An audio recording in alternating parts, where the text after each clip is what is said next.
coup de sifflet final, il était clair que nous avions vécu la Coupe d'Afrique des Nations la plus exceptionnelle. La Coupe d'Afrique des Nations 2025 a offert un suspense allant au-delà du football. Ce n'était pas juste un tournoi, mais du théâtre, du chaos et une émotion pure condensée en 4 semaines inoubliables au Maroc. Voici les 5 moments clés. Au début du tournoi, alors que des milliers de supporters sautaient, chantaient et agitaient des drapeaux, un homme est resté immobile, attirant l'attention des caméras. Michel Nkouka Mboladinga porte une veste jaune et une cravate bleue aux couleurs de la République démocratique du Congo. Il a levé le bras droit vers le ciel sans bouger pendant 90 minutes. Il recréait la statue de Patrice Lumumba, premier ministre et héros de l'indépendance de la République démocratique du Congo, dont le monument en bronze est à Kinshasa. Âgé de 53 ans et surnommé Lumumba Vea par les supporters congolais, il est resté debout sur un piédestal à chaque match de la République démocratique du Congo durant le tournoi. Avant chaque match, il restait immobile 45 à 50 minutes pour se préparer mentalement et physiquement à l'épreuve d'endurance. Le match d'ouverture contre le Bénin a duré près de 115 minutes à cause des blessures et du arbitrage vidéo provoquant des crampes chez les joueurs. Mboladinga n'a jamais abandonné. Son hommage est devenu un fait marquant de la Coupe d'Afrique des Nations 2025. Les réseaux sociaux ont été inondés d'images de cette silhouette immobile au cœur du chaos du football africain. Les diffusions montraient sans arrêt lui, debout et immobile, pendant que les supporters autour dansaient et fêtaient.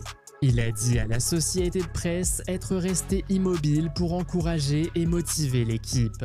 Lorsque le tournoi de la République démocratique du Congo s'est terminé par une défaite déchirante contre l'Algérie en prolongation lors des 8e de finale, Mboladinga a finalement rompu sa pause, essuyant ses larmes avant de se jeter dans la foule. Le moment est vite devenu viral, illustrant l'unité que le football inspire. L'attaquant algérien Mohamed Amoura a repris la pose de statue de Mboladinga après son but, geste vu par beaucoup comme une moquerie. Les réseaux sociaux se sont enflammés de critiques, mais Amoura s'est rapidement excusé, admettant qu'il n'avait pas compris la signification du geste. La Fédération algérienne de football a invité Mboladinga à l'hôtel de l'équipe et lui a offert un maillot personnalisé d'Algérie avec le nom Lumumba au dos. À Casablanca, l'attaquant zambien Patson Daka a vécu en 30 secondes le rêve et le cauchemar de tout footballeur.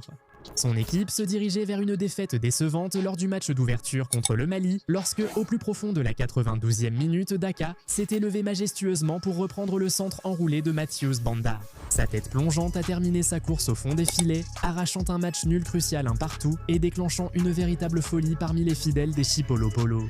L'attaquant de Leicester City, submergé par l'émotion, a décidé de célébrer avec sa célèbre roue arrière. Il l'avait déjà fait sans problème auparavant, mais cette fois, tout a mal tourné. En amorçant la rotation, Daka a glissé sur la pelouse. Son corps s'est tordu en vol et il est violemment retombé sur la nuque et les épaules. Le stade est devenu silencieux. Ses coéquipiers ont accouru tandis que Daka, se tenant la nuque, semblait souffrir. Pour les spectateurs, c'était catastrophique. Les réseaux sociaux ont immédiatement craint le pire, avec des extraits de la célébration ratée qui se sont répandus comme une traînée de poudre.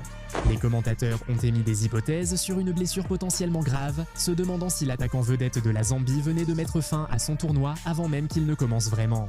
Le personnel médical l'a pris en charge sur le terrain, l'inquiétude visible dans le stade. Après quelques minutes d'examen, Daka s'est relevé. Il a fini le match et a aussi participé aux obligations médiatiques après, apparemment indemne. Le médecin de l'équipe de Zambie a démenti toute blessure et confirmé que Daka allait parfaitement bien, sans douleur ni raideur, avec une mobilité totale. C'était une échappée incroyable face à ce qui aurait pu être une blessure mettant fin à sa carrière.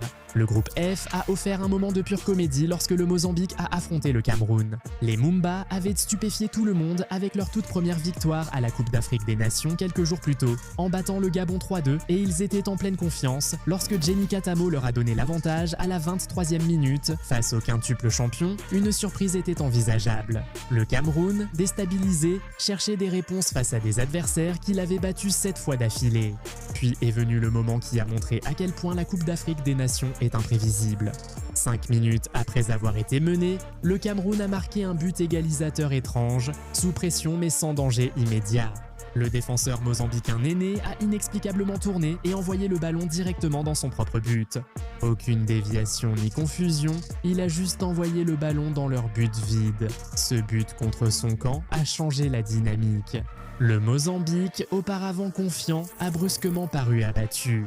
Le Cameroun, bénéficiant d'une chance inattendue, s'est repris et a pris le contrôle. Christian Kofané a décoché une magnifique frappe du pied droit depuis l'extérieur de la surface pour parachever la remontée, assurant une victoire 2-1 pour les Lions indomptables. Mais rien, absolument rien, n'aurait pu préparer le monde du football à ce qui s'est passé en finale. Le match entre le Sénégal et le Maroc avait été tendu et tactique, bloqué à 0-0 à l'entrée du temps additionnel. Puis le chaos a éclaté. À la 92e Abdoulaye Seck, Sénégal a repris de la tête un corner sur le poteau, puis Ismaïla Sarr a marqué sur le rebond. Les célébrations ont cessé après que l'arbitre a sifflé une faute de Seck sur Achraf Hakimi, provoquant la colère du Sénégal. Peu après, sur un corner marocain au second poteau, Brahim Diaz chute après un contact avec El Hadji Malick Diouf. L'arbitre a consulté l'arbitrage vidéo et sifflé penalty à la 98e minute. L'entraîneur sénégalais Pape Thiaw, estimant son équipe lésée, en avait assez. Il a ordonné à ses joueurs de quitter le terrain. Ils sont partis vers le tunnel, sous le regard déconcerté des officiels, joueurs et supporters. Des objets ont été jetés par la foule et certains supporters ont tenté d'envahir le terrain. Pendant plus de 14 minutes, l'incertitude régnait sur la reprise du match.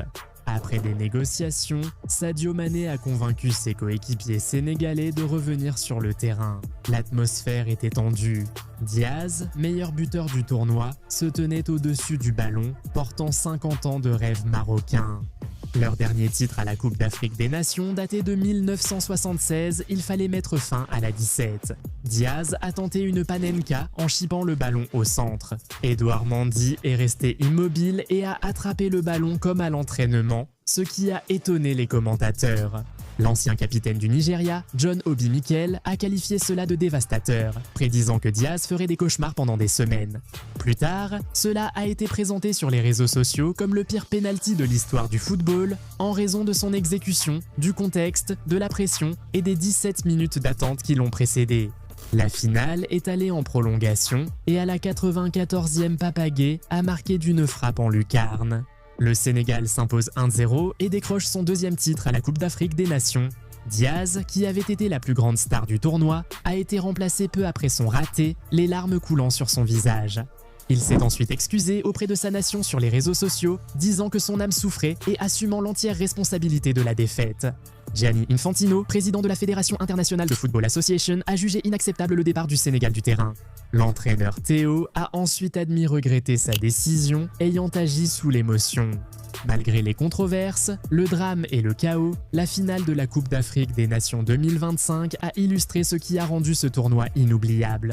Brut, émotionnel, imprévisible et captivant, la Coupe d'Afrique des Nations. 2025 a offert des moments transcendant le sport. Ce tournoi, le plus fou jamais vu, nous a rappelé pourquoi nous aimons le football. Qu'avez-vous pensé de la finale? Dites-le nous en commentaire. N'oubliez pas de laisser un like sur la vidéo si elle vous a plu et de vous abonner à la chaîne. Activez aussi les notifications pour ne rater aucune nouvelle vidéo. À la prochaine, au revoir.